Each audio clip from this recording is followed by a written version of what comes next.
some of us are lucky enough to be able to spend December preparing for Christmas with happiness, not dread. Sure, we might be keeping more of an eye on what we're spending this year, or briefing beloved relatives to toe the line with the in-laws, but when it comes down to it, Christmas is going to be a time for celebration.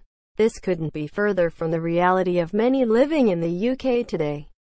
A few years ago, a father with 2 young daughters who visited one of the food banks in the Trussell Trust's network admitted he couldn't bear to go near the supermarket at this time of the year because it made him so sad to see people with trolleys full of Christmas food.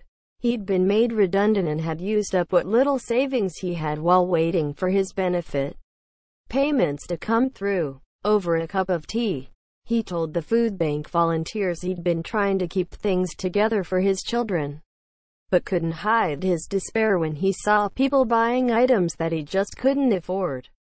While food bank use is on the rise throughout the year in the UK, the Trussell Trust typically sees a 45% spike in referrals for the 3-day emergency food parcels in the 2 weeks before Christmas.